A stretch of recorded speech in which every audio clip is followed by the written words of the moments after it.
Whenever you're ready, just tell me. Hello. Hi, how are you today? Doing great. I'm so happy to be here. Good. hmm I'm glad you're here, Dana. I'm Yay. gonna do a fun show today. That's right. Yeah, it's all about Mother Earth. Yeah. Yeah, very exciting. In lieu of Mother's Day coming up for the United States, Canada, and also Australia, I think the UK, you guys already had your Mother's Day, but that is, this weekend, the 12th, we are talking about Mother Earth. And what better way to move into this weekend with talking about Mother Earth? The first big question I had for you, honey, was Mother Earth versus the moon. And you have a lot of videos about this in your hidden history. So Mhm. please go to those videos on your own. They're all in the playlist. You just have to look up moon in the title, but a lot of extra information, but just a summary of what the truth is about the moon versus Mother Earth. So the moon that we've been seeing is not a real planet, as you would say. Like it's not, it's a luminary. It's got one side, and it's kind of like the Truman Show. So if you can't understand what I'm saying, like go watch that movie. But it's basically like a flat light bulb. Okay. So the moon that we see in the sky that we pay attention to is a luminary. And the attention that we should be paying to Mother Earth was taken away from Mother Earth when all of this moon stuff got created. Because the moon has been put on a cycle to match women, and they didn't want women with all the power and the beautiful knowledge that they had to be focused on Earth anymore. They wanted to put that focus away from Earth and up towards the moon.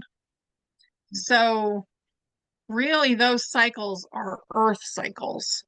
And Earth is a female. Earth is a feminine energy and she's a mother. So she's the one that I would focus on versus the moon. Absolutely.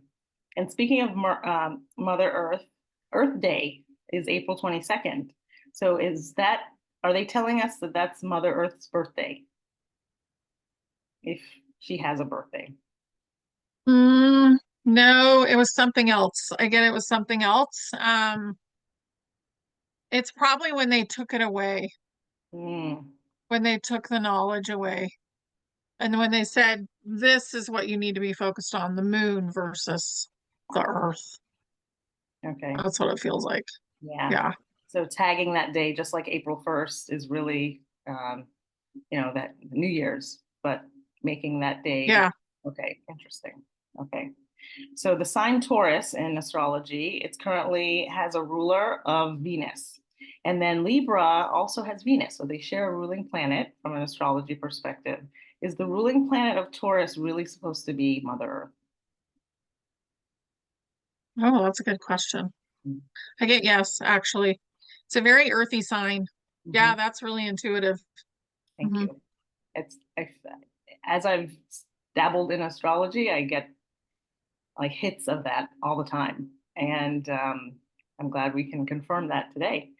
In one of your recent posts on May 4th of this year, 2024, you shared a post about the tides. And it said that at the center of the North Pole is a whirlpool where four rivers breathe in and out every 6 hours. This is the reason for the tides. So I'd love to discuss that right now. Mm. Mhm. Yeah, because the tides come from Mother Earth. So that's the blood of the earth. And the oil is the lymphatic system of the earth. Mhm. So is that true, what was said in that video? I get yes. There is other things involved. And that feels like it was a setup.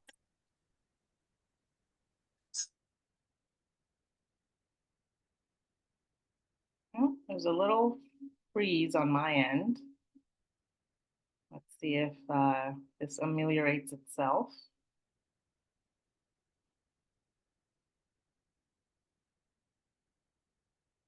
Looks like we're still frozen on my end. I'm not sure if you're frozen too.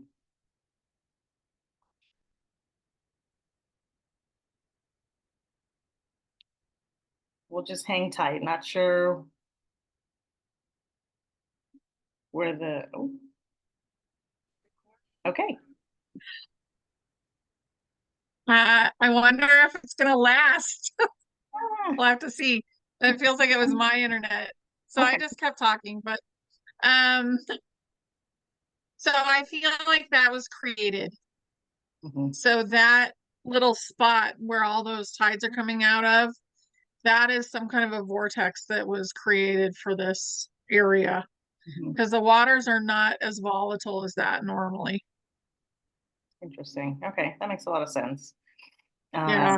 The flow of the tides and for it to actually breathe in and out, it's that makes a lot of sense that there's a source for that. So we're going to go through the phases of the Yeah. moon, which is really the phase of the sun that you talked about in one of your prior videos. But you know, the new moon, waxing crescent, first quarter, full moon, waning gibbous, last quarter, waning crescent, or the balsamic moon. I'm just going to read a little bit of each one, and then as a collective, we can look at the whole thing and see what's really happening in all of those phases. And this is a 28-day Okay. phase of the moon cycle, which we're calling it the moon cycle now, but what really is it? So the new moon, it's a new cycle, lining up your goals, getting organized, perfect for setting intentions, breathing in what we want to manifest and calling into the world, visualizing your goals and making even a vision board or journaling. And you talked about this recently with Kelly, the astrologer. So please go back to that video because that was excellent. Then the next phase is the waxing crescent, and that's just a sliver of the moon. It offers a boost of energy when we need to turn up our plans into reality. Then you have the first quarter moon, when we begin taking action on our plans, making decisions, adding, editing, changing our plans. Waxing gibbous, and that's Gibbous. It's refine and clarify our ideas, assessing situations, and discussing our feelings. And then we have the full moon. So the full moon, it's definitely a climax. It's a time to release and cease, quit habits, leave bad situations behind, and focus on healing. And as you said in many other videos, and I hear this from my sister and my mom, they're both nurses in the hospital. Many babies are born on the full moon. The hospital ER is completely full, lots of erratic energy, and the menstrual cycle does sync up during the full moon. So that's interesting. The waning gibbous is right after the full moon. The moon begins to dim its light and take a time to take stock and be in appreciation, basically. Then the last quarter, it's half of the moon's light is up. So opposite of the first quarter, you have the last quarter where you are able to clutter clear, get rid of what no longer serves you, cord cutting, bad habits. That can be really effective. And then the waning crescent is also known as the balsamic moon. As the moon loses its light, so do we. So the last lunar phase before a new cycle begins. Therefore, it's time when we should rest, focus, reflect, find peace before starting, a new journey of what's coming our way in the next few days. And then you go back to the new moon, which we just talked about. So I just wanted to really go over all of those phases. Each one of us are born in certain phases like that, and that's considered our emotional aspect. I was born in a balsamic moon, so that's right before the moon turns into a new moon. And all I can think about when I tap into that is I just feel really grounded. Like astrologers that are Yeah. with salt, when they're around me, they're like, "Oh, I can feel your balsamic moon." It just feels like I'm bringing somebody in and like holding them close to the ground, and being comforted, coddled even. And I don't feel that during the entire cycle of the moon, but I feel it most of the time because I was imprinted with that on my actual birthday. But going over Mhm. all of those phases, what do we need to know about what we've been calling the moon phases, and what does Mother Earth or even Sun have to say about this? Well, they're the Earth phases. So even on the back of a turtle is like a 28-day cycle, 28-day calendar. And women have a 28-day calendar. So we are in the image of Mother Earth, and as far as like the energy, it's interacting with the sun because that is the male, you know, the male to the female interaction that you have going on. But the full moon is, it's that time, right? You know, with women when everything gets really intense with the cycle. The Indians, they used to put women in their own teepee for 7 days. Mhm. You know, they had their own space because they were too powerful, right? And that's because the full moon is like, that's when the earth has expanded into her power. Like that's her cycle of power. And with women, that's their cycle of power. And I feel like they're triggered by the earth for that. And the moon is like on a program, like it's on a computer program, basically, some kind of very advanced program. And it is following what the earth is actually doing. So that's That's pretty really, cool. it is. It's really Yeah. cool. So we are told to charge our crystals, our gemstones in the full moon. So what's really happening when we put them in the moonlight? Do we even need to put them in the moonlight? It's because it's a luminary.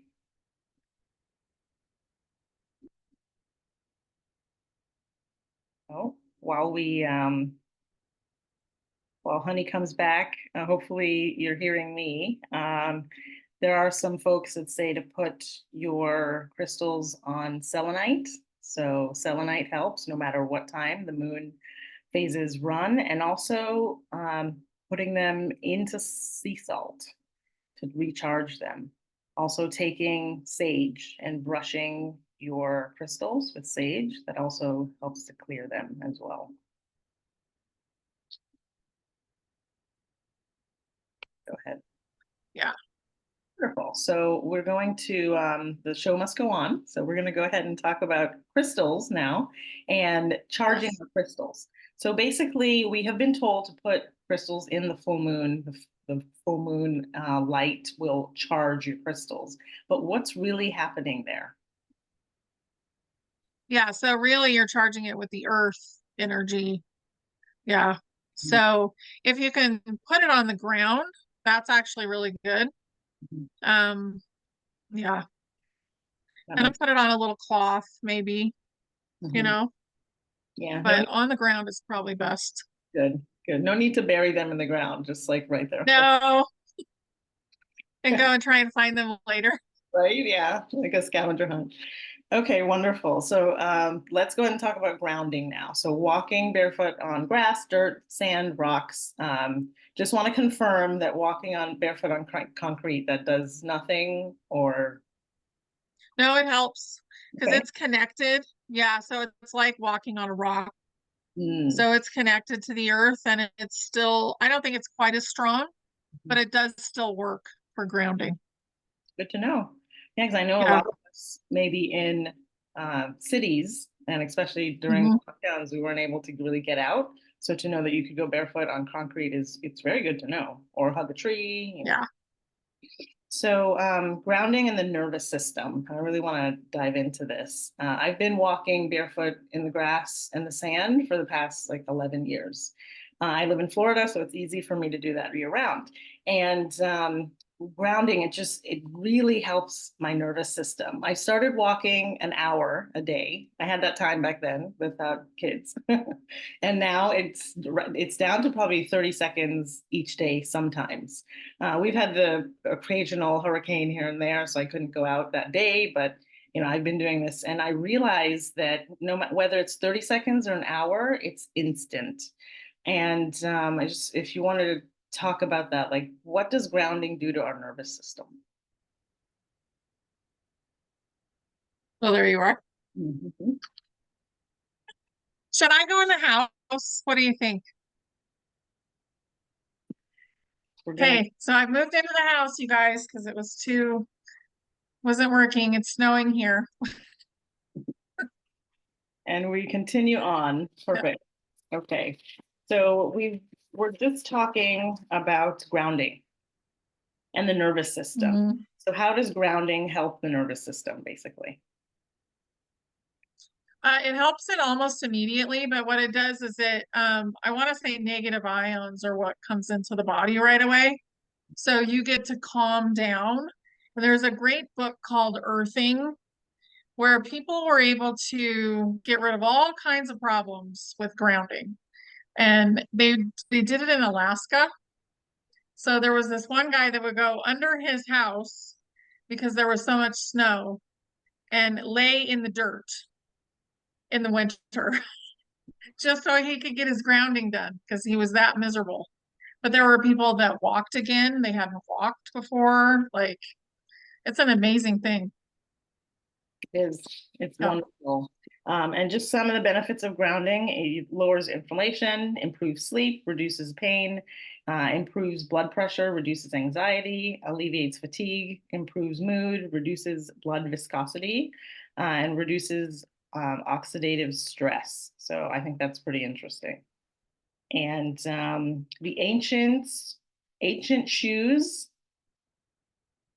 Oh, Honey's frozen again, so just want to make sure she hears my question. Pixelated. Oh, Much better. okay. So we're trying hard, you guys. The internet has crashed multiple times. This Okay. must be a hot topic. I think that's what we're getting from that. It must be.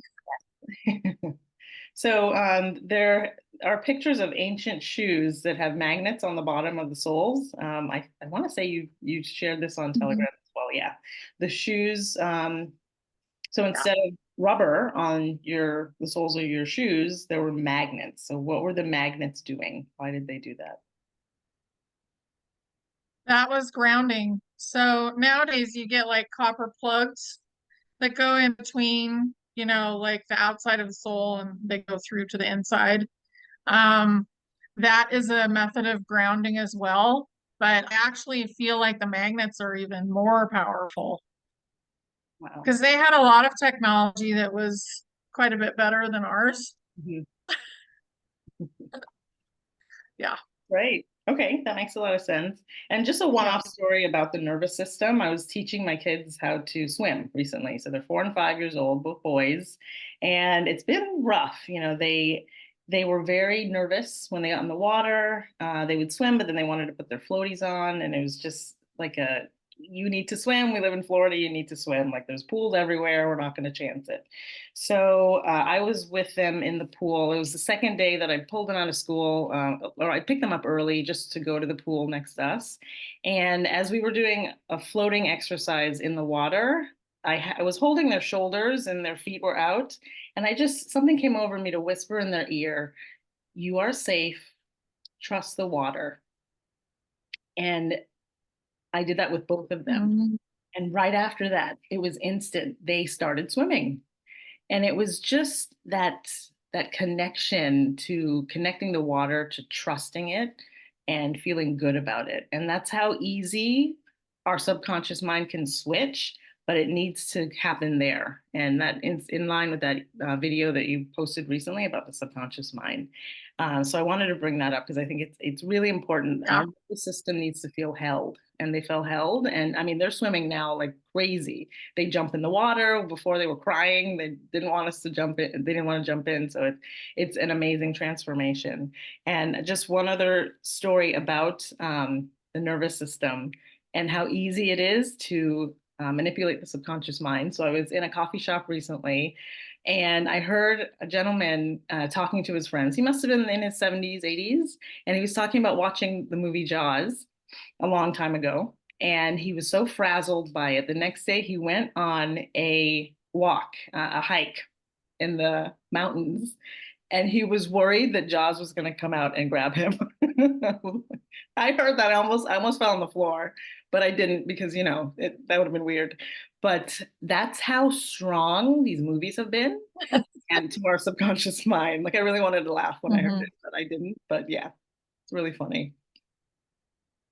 Yeah. So I think grounding will. Yeah, because the subconscious thinks everything's real. That's right. Yeah. Yeah. So Sorry. Oh, that's okay. Yeah, no, that's perfect. Yeah, I wanted you to comment on that. So now we're going to move into talking about the magnetics, since we just talked about magnets on shoes. So the Earth's magnetic field is also a toroidal field. And is the magnetic field a part of Mhm. free energy, or is it only the ether, or is it both? The ether is part of her magnetic field. That's Mhm. what I'm getting. So the ether is like an extension of her energetic field. And you have this massive being in there. And also, if you think about like there's a lovely lady inside of Earth, and she's the one powering everything, but she has a lot of help as well, from all the beings that are here. We're all contributing to Earth and giving power. So there's a whole lot of stuff going on there, but it is coming from the energetics of Earth. Yeah, Beautiful. Okay, and very cool. very, Yep.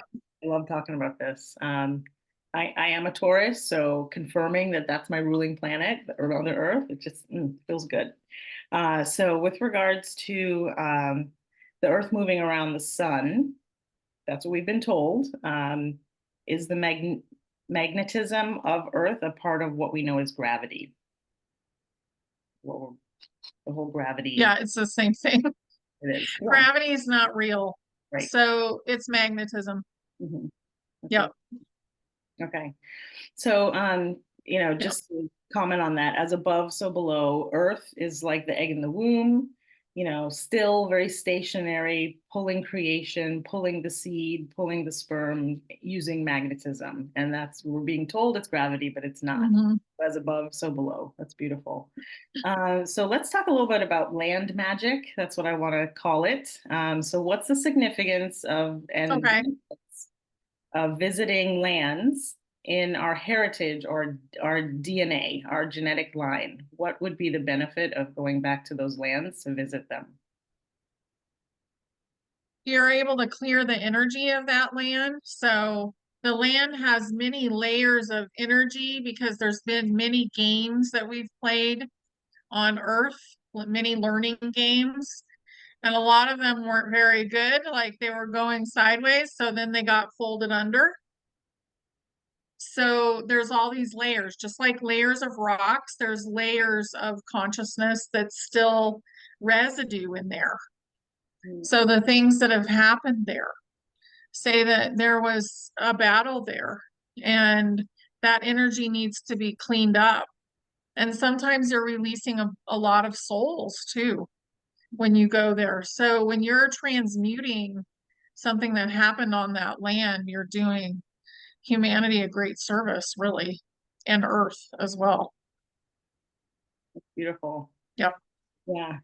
And is that for parallel lives as well as genetic? Yes. Yeah, perfect. Yeah, you can help your parallels as well. That's amazing. Because, Yep. half of my lineage is Indian from India. My dad's side of the family is from Mumbai, sort of it's called now, and his mom's side of the family is from New Delhi. So I feel like if I went to India, I would be clearing a lot. And also, the Indian spices. Whenever I eat soursop, which is a fruit from Jamaica, because that's where my parents are Yeah. born, I get I feel it. Like I feel something happening in my DNA. I don't know how else to describe it, but it's very interesting. So reconnecting to, That's really cool. mhm, yeah, very interesting. Hmm. So let's see. With regards to the Diversity project, so since we're talking about Mother Earth, I just wanted to bring trees into it because trees are a big part of Mother Earth. There's a Diversity project by Claritin, which is the allergy medicine. So more male trees have been planted in cities Oh, which produce pollen.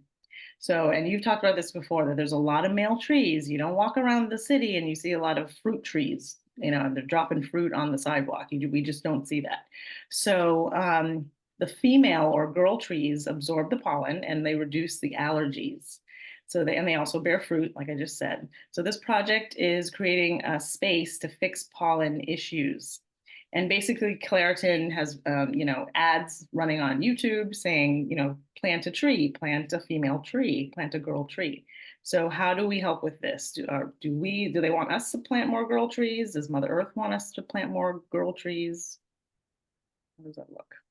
You would love it if you have land to create like a little orchard that is both. Mhm. So that is female and male. I'm getting balance is what she's wanting. And there is no balance in the cities when it comes to the trees. And they did that for two reasons. One of it was to make people allergic, and then the other one was to make the food not available. So that's changing, and I feel like that's a total white hat push. Mhm. And when you were saying it, I got that they were told they had to do it. That, So mhm. they didn't just volunteer to do that project, they were pushed into it. Yeah, That's right.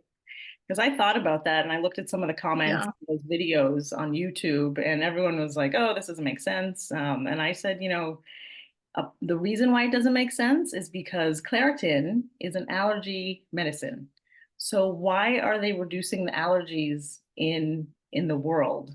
That's going to reduce their profit share. Companies don't think like that.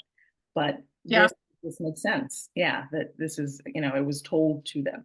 That's very smart. Okay. Very good. So, yeah. yeah.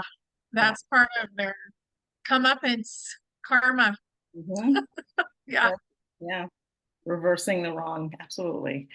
So, Mhm. this part of the discussion is more about how human beings and animals connect to the land. So, we definitely have a relationship with the land, and a lot of that is through our secretions. So if this is squirmish for you to listen to, I want you to really push through that because this is really important to talk about. And as a mom dealing with bodily fluids, for lack of a better term, after you deal with that and nurses deal with that, you just don't care. You don't care hearing about it, and it's just a part of life, and you start to appreciate parts of our secretion. So I just want to talk about that first. So with regards to the relationship to the discharge created by human beings and animals on the earth, our waste products, they actually become food for Mother Nature. And, let's look at it this way. Manure is an excellent fertilizer. We've always been told that, we've heard that, and we hear it being used in farms. The carbon dioxide that humans breathe out becomes plants and their trees, their food, basically. They breathe in what we are breathing out, our waste, if you will. It's planting the placenta after Mhm. childbirth during under a tree. We talked about this in one of our videos on uncovering a lot of the child things. Um, the tree will create a lifelong connection to that human, and they can, the child or the human can sit under the tree as they get older and really connect and get answers from that particular tree because the placenta is buried under there. Also, licking a seed encodes your DNA into the plant or the tree that's grown. So you plant that seed that you licked, and the fruit from that tree knows your DNA, so it connects with you. Another example of this is burying the deceased in a wooden box and in the ground.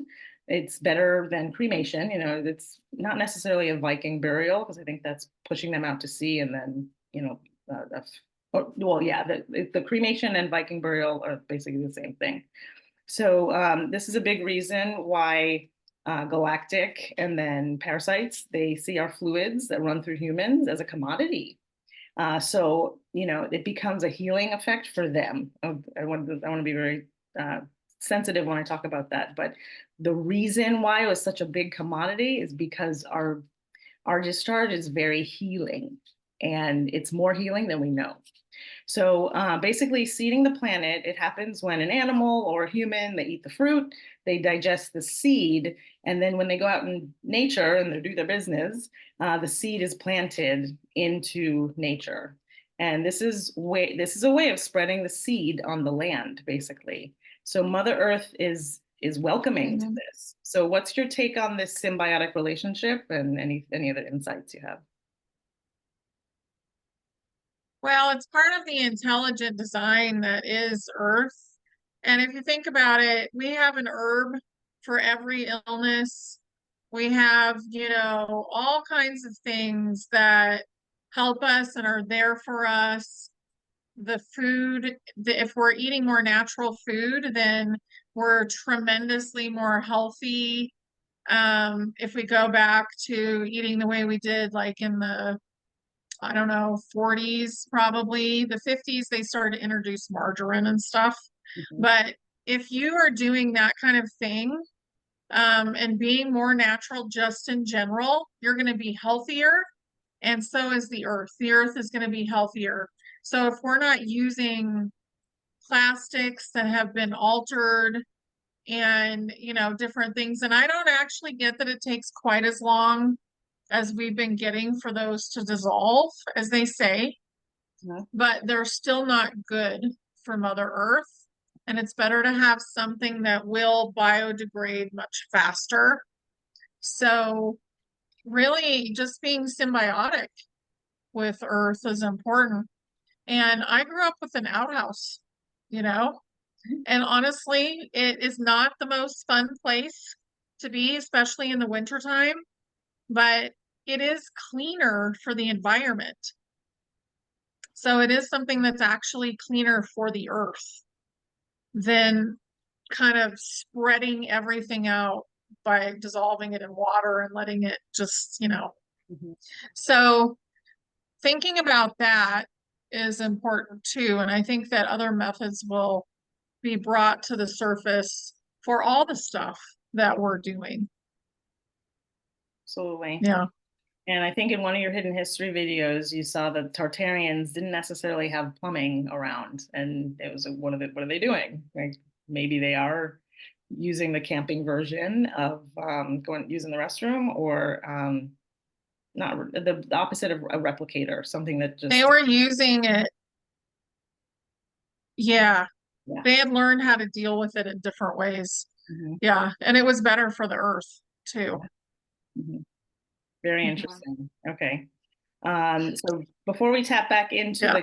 the Earth conversation, I just want to bring up some more research that I did with regards to big and then pharma companies, how important the bodily discharge is. Basically, they were collecting urine from nuns, and the V Church in Rome, trying to make this light, and also from pregnant horses. And this was creating Premarin, which is a product that they sell. It's an estrogen enhancer, and I think they're still doing that. So, to collect something and make a product and sell it, very interesting. Also, folate stimulating hormone (FSH) and luteinizing hormone (LH). They have been extracted from urine to create pills that assist in ovulation, which is a treatment for infertility. So, urine has stem cells, and also your moon juice is also rich in stem cells, and it could be a fertilizer. I know that grosses people out, but I mean, I'm here to really push you to think about these things and accept the female body on all fronts. And that's like my divine purpose on this planet. And that's why, I do a lot with the fertility and childbirth aspects of life. And also Arizona Wilder, which she was interviewed by David ICKE. She also said that the galactic parasites can live off of our moon juice. So I'm just telling you, it's important, and it's a part of the secrets of this planet. And I'm going to stop there, but I think it's important. Okay. So let's go back to the sun and how the sun connects with the Mother Earth. So the sun works with the earth as a divine masculine, works with the divine feminine. So as above, so below, like we've talked about. And what else do we need to know about the relationship of the sun and Mother Earth? Well, so I would say the sun that we see every day is more of a simulator. It's a simulated sun at this point, and it was always a simulated sun, but now we have a stronger one. People have seen the honeycomb pattern in this sun, and that's part of the awakening process. The sun that I would be focused on as far as Mother Earth goes is the sun that we can't see because we are still not seeing everything.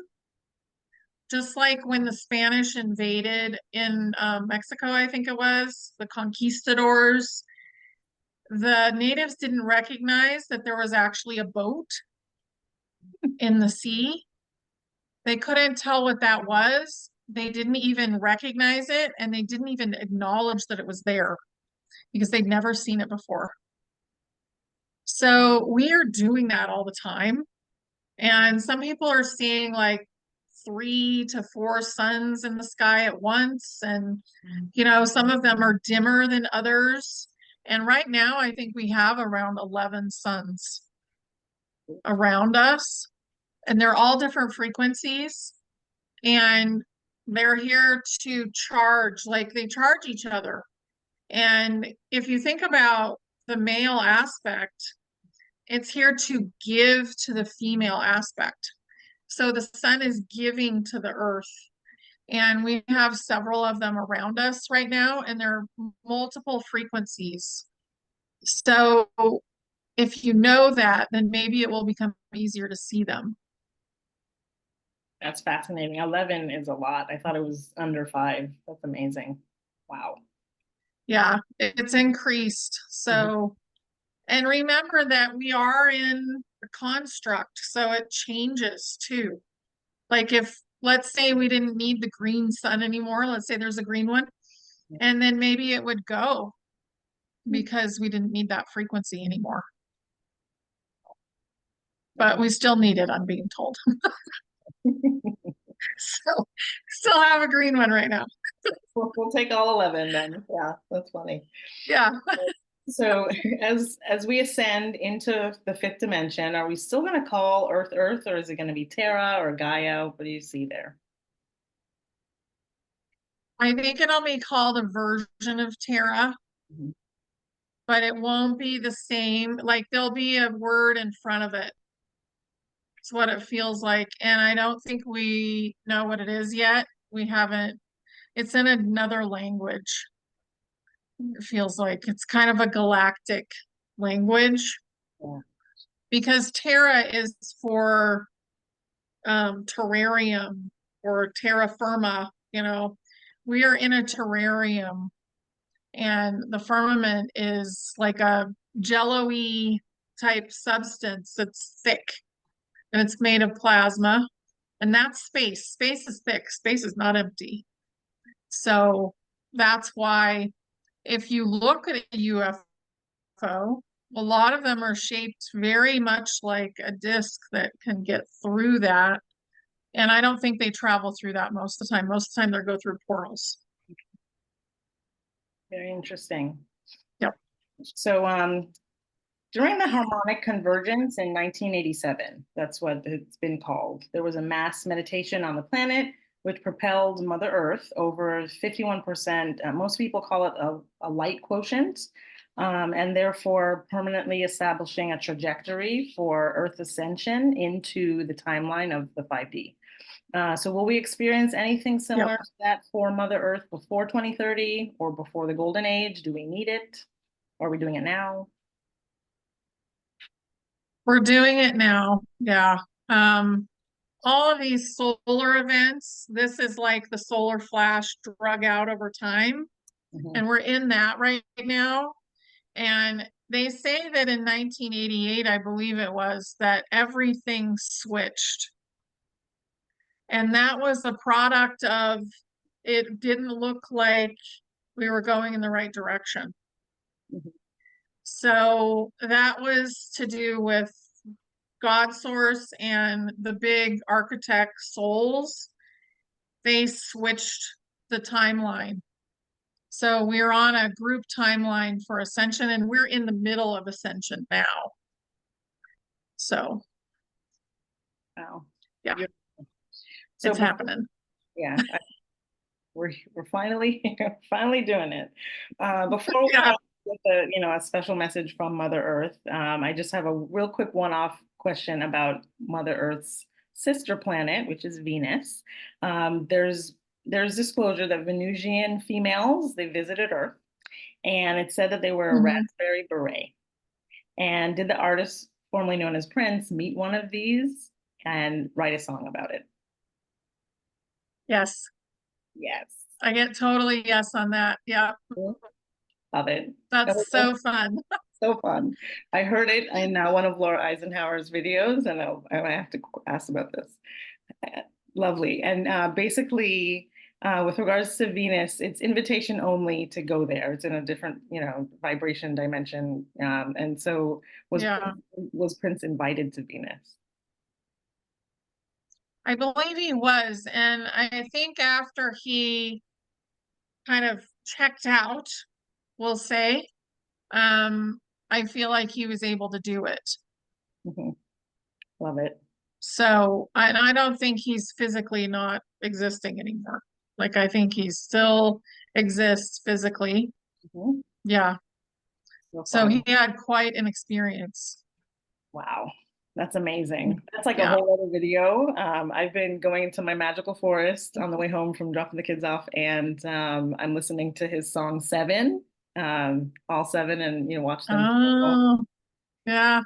Yeah, I have a feeling all seven have fallen, but I mean, yeah, very cool. Love Prince. Okay. Very cool. Mm. And we're both wearing like raspberry colors. Nice. We didn't plan this, you guys. It was beautiful. Yeah, no, we didn't. It was so funny. Love it. So, when I tap into Mother Earth and I go earthing and, I just connect, I get that Mother Earth is everyone's mother. Like that's what I get.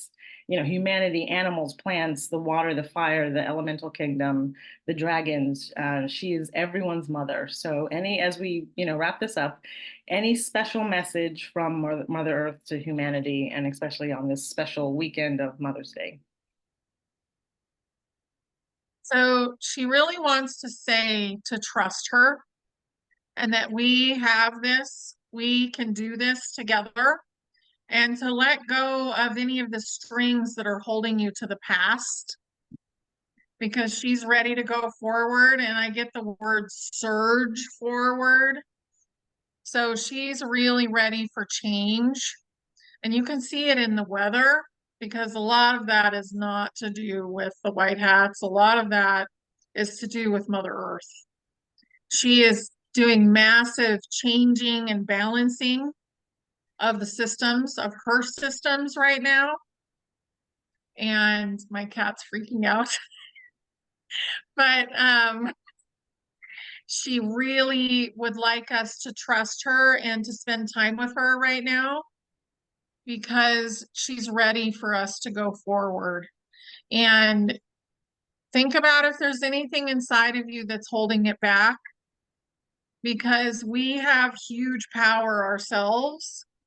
And sometimes we're, even if, like if you need to know all of the information about what it's going to look like in the future, then you're not trusting. So you're not feeling like, okay, I'm going to be absolutely fine and it's just going to show up in this magical way. You're feeling like you need to know what it looks like. So let go, let her take care of you, and let God source take care of all of us as we go through this change that's coming. And, we're basically taking the training wheels off. We're about to fly down the road, into something new. So she's asking that we help her with that. Mhm. I love that. Oh, Yeah, so I just want to go earthing right now. I probably will after this video. I know. Yay.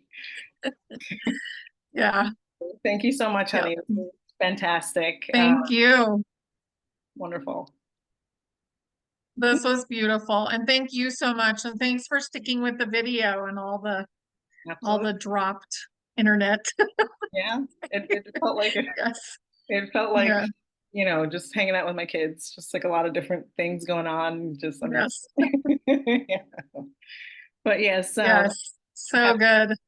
so good. Yes. And we'll definitely get this video up before or on Mother's Day. So happy Mother's Day to all of you Yeah. beautiful mamas, fur mamas, mamas to be, all of you. And yeah, auntie mamas, because we have some of those out there. And you're loved, you're cherished, and Mother Earth absolutely loves all of us. So this is beautiful. Absolutely. I love it. And I'm going to be traveling. So I'm going to be in California next week. And I would love to see people. So I'll put the link to that below. But we will probably be sitting around and having our shoes off while we have this talk that we're going to be doing. So I'm just excited for everything. And I really do feel like we're going to go forward and flow, and it's going to be just more magical than we can imagine because we haven't seen this stuff before. Yeah. But it's a beautiful time to be here. Yeah. So I better let the cat out because he's flipping out. But Yeah. all right. Thank you so much, Dayna. Thank you. Bye, everyone. Thank you. Bye.